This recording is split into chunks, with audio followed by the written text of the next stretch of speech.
Bismillahirrahmanirrahim. Assalamualaikum warahmatullahi wabarakatuh. Waalaikumsalam warahmatullahi wabarakatuh. Iyakumullah.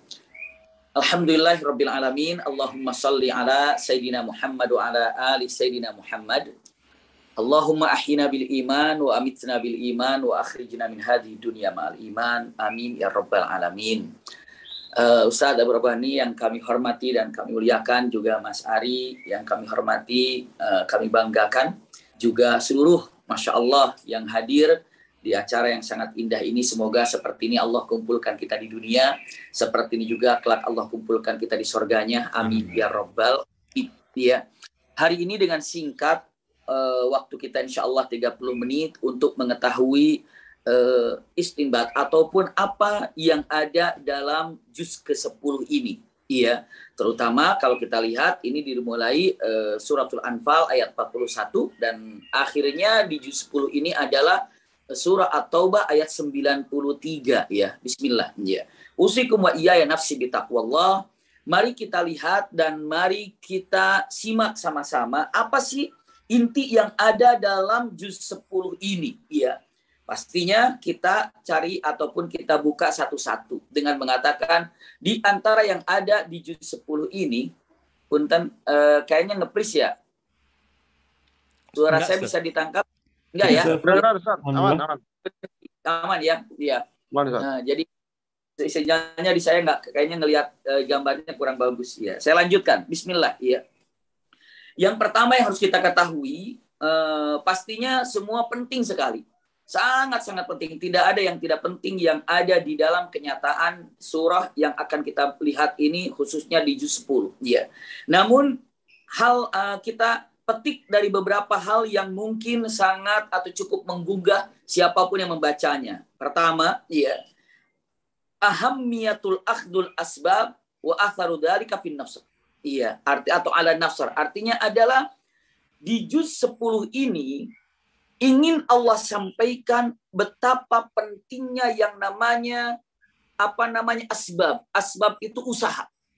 Usaha yang harus kita kerjakan bagaimana caranya untuk meraih kemenangan. Karena kalau kita cek dan kita lihat ya, yang namanya surah Al-Anfal itu berkisah menyampaikan tentang perang Badar. Bagaimana terjadi di dalam perang Badar ini. Saat terjadi perang Badar, umat mukminin mukminat pada waktu khususnya para mujahidin yang datang itu tidak untuk melaksanakan perang. Itu singkatnya. Iya, namun dengan keinginan dan kekuatan yang ada dan usaha yang baik, maka Allah menangkan mereka. Ayatnya dikatakan Al-Quran menegaskan wa'iddu lahum mastata'tum min quwwah. Ini kata-kata yang sangat luar biasa. Firman Allah Subhanahu wa taala ada ya dalam suratul Anfal di ayat 60-nya ini ada kata-kata wa'iddu lahum mastata'tum min quwwah ya wa minar ribatil khaili turhibuna bihi aduwallah dan selanjutnya. Namun kita garis bahwa wa'iddu lahum mastata'tum min quwwah. Artinya dengan tegas mengatakan dan siapkanlah untuk menghadapi mereka kekuatan apa saja yang kamu sanggup untuk dilakukan. Jadi wa'iddu lahum mastata'tum, ketika kita melakukan apapun usaha semaksimal mungkin.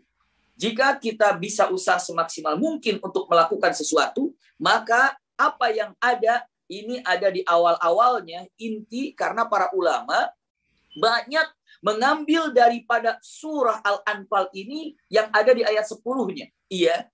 Jadi di ayat 10-nya itu kan waman nasru illa min indillah.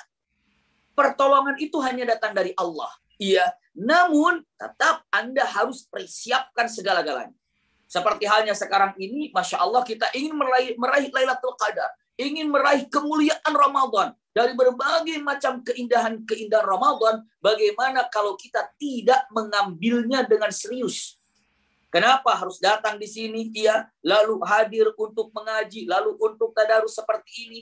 Kenapa? Wa'iddu lahum mastata'tum. Ayo, min quwwah. Artinya apa? Ayo. Selagi kita mampu untuk melakukannya, berikan kekuatan, kemampuan yang bisa kita lakukan semaksimal mungkin.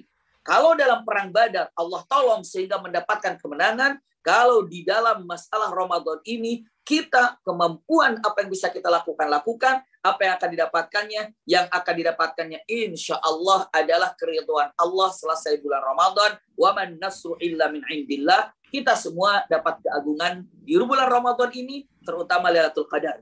Masya Allah. Ini pertama untuk kita ketahui ya.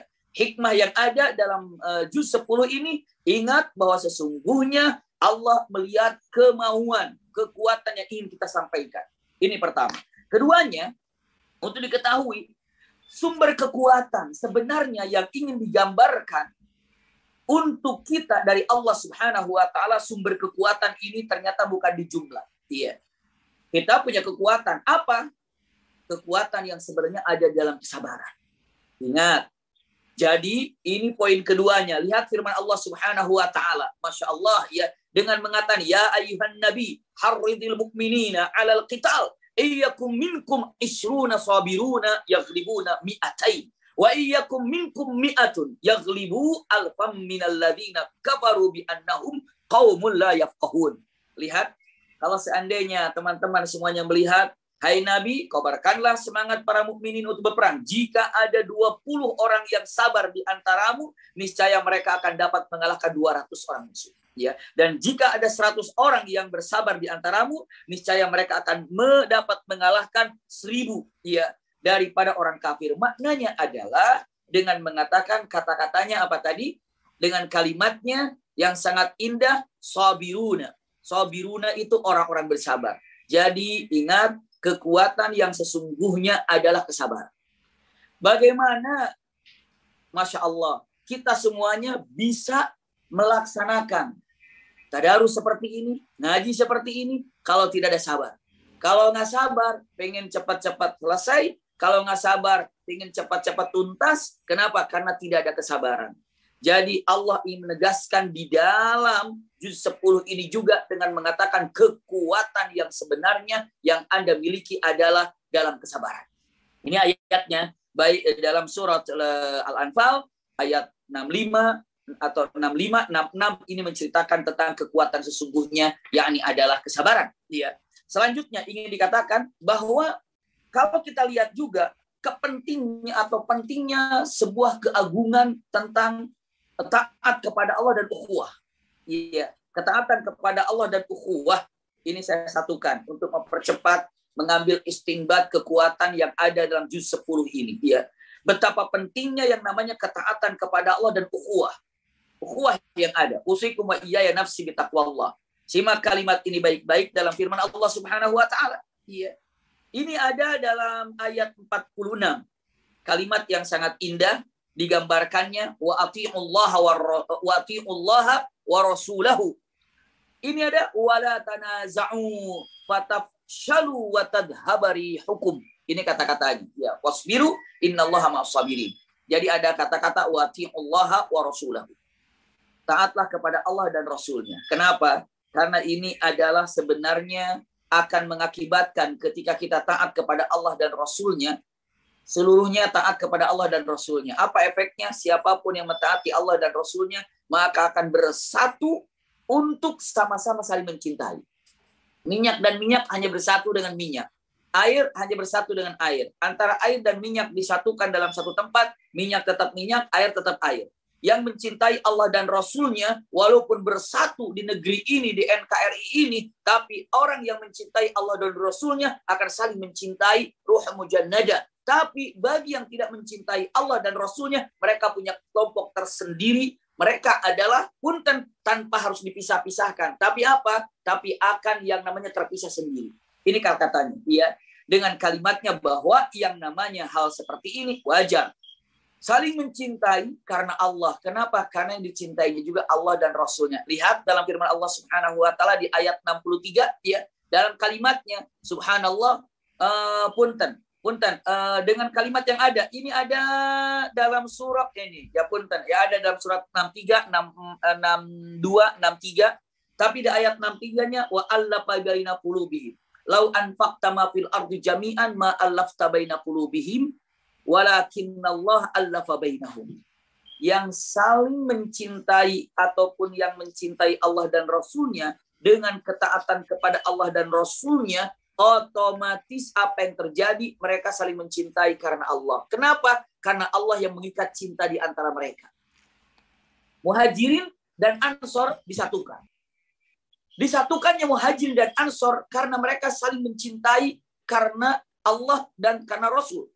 Mereka ini karena taat kepada Allah dan Rasulnya. Maka di sini Allah katakan lau anfaqta ma fil ardi jami'an ma allafta baina qulubihim. Artinya apa? Untuk menjadikan di antara manusia saling mencintai. Itu adalah bukan karena harta yang diberikan kepada mereka, namun Allah yang telah menyatukan cinta di antara mereka. Jadi kita berkumpul di sini bukan karena apa dan karena siapa, tapi apa? Karena ketaatan kepada Allah dan Rasulnya, maka saat itulah Allah tanamkan cinta di antara orang yang taat kepada Allah dan Rasulnya. Ini kalimat. Lau anfaqta ma fil ardi jami'an ma allafta baina qulubihim. Hai Rasulullah, seandainya engkau menginfakkan harta yang kau miliki kepada kaum Ansor agar mencintai kaum Muhajirin, maka tidak akan pernah hal ini terjadi. Tapi mereka saling mencintai Muhajirin dan Ansor kepada Muhajirin karena Allah yang telah menyatukan. Ini kalimatnya. Iya. Jadi ahamnya, pentingnya ketaatan kepada Allah yang akan mengakibatkan saling mencintai karena Allah. Ketaatan kepada Rasulullah, maka saling mencintai pun disatukan karena ketaatan kepada Allah dan Rasulnya. Ini adalah penting yang harus kita ketahui, salah satu nubdah ataupun terindah yang ada dalam juz 10 ini. Selanjutnya, digambarkan dalam juz 10 ini juga, subhanallah, dalam surah Al-Anfal, hati-hati dengan yang namanya riya. Iya, riya. Riya yang mana? Riya yang paling membahayakan. Ya, dalam firman Allah Subhanahu wa taala 47-nya ini. Apa kata-katanya? Wala takunu kalladzina kharaju min diyarihim baqaran wa ria'an nasi. Hati-hati, ya. Wa ria'an nasi. Mereka itu keluar melakukan sesuatu, apakah keluar bahasa, apakah keluar nasihatnya, apakah keluar hartanya, apakah keluar apa senyumannya, atau keluar apa saja yang kelihatannya baik. Tapi jangan sampai ria'an nasi, artinya apa? Ingin dipuji oleh orang, ingin dilihat oleh orang. Ini hati-hati. Ini digambarkan dalam ayat 47. Dan janganlah kamu menjadi seperti orang-orang keluar dari kampungnya ya, dengan rasa angkuh dan dengan maksud riya kepada manusia. Ini dia. Ini sangat mengerikan sekali. Kenapa? Bisa saja orang keluar dari kampungnya, dari rumahnya. Yang keluar itu bukan orangnya saja. Bisa jadi hartanya keluar, bisa jadi nasihatnya keluar. Mungkin orang menasihati tapi ada rianya. Mungkin. Iya. Mungkin juga orang keluar hartanya tapi dengan rianya mungkin. Mungkin juga orang melaksanakan ibadah tapi ada rianya. Ini adalah hal yang sangat mengerikan karena akan menghabiskan semua amalannya. Ya. Lanjut dengan mengatakan apa lagi? Yang ingin digambarkan dalam firman Allah Subhanahu wa taala juz 10 ini suratul Anfal, ya, saya percepat dan mohon maaf kalau saya terlalu cepat untuk menyampaikannya agar bisa mengambil hal-hal yang mudah-mudahan lebih banyak lagi mengambil dari apa yang kami sampaikan dan kami baca, ya. Sifatul mukminin artinya apa? Masya Allah. Ini ada kata-kata ulaika humul mu'minun haqqan. Ini adalah orang-orang mukmin yang sesungguhnya. Ini istinbat ataupun kandungan yang ada dalam juz 10 ini. Allah ingin mengatakan mereka adalah orang-orang yang beriman. Sesungguh-sungguhnya orang-orang beriman. Subhanallah. Siapa mereka ini? Dalam ayat 74. Kalimatnya, walladzina amanu, ini iman, wahajaru, hijrah, wajahadu, jihad, fisabilillahi, walladzina awaw wa nasaru ulaika humul mu'minun haqqan lahum maghfiratu wa rizqun karim. Nah ini dia. Ya saya bacakan artinya. Di ayat 74. Silakan untuk dicatat baik-baik ya. Ini inti-inti yang ingin disampaikan walaupun semuanya sangat inti dan penting. Namun ini melihat dari beberapa ulama untuk menukil, mencari ayat-ayat yang sangat-sangat berpengaruh sekali dalam kehidupan. Dan gambaran dan orang-orang beriman, ini orang beriman dan berhijrah. Jadi dan orang-orang beriman dan berhijrah serta berjihad di jalan Allah dan orang-orang yang memberi tempat kediaman kepada ataupun kediaman dan memberi pertolongan kepada orang-orang yang memerlukan tempat atau memerlukan pertolongan di sini pada waktu telah Muhajirin, mereka itu adalah orang-orang yang benar-benar beriman. Ulaika mu'minina haqqa, kalimatnya. Mereka memperoleh ampunan dan rezeki atau nikmat yang mulia di sisi Allah Subhanahu wa taala.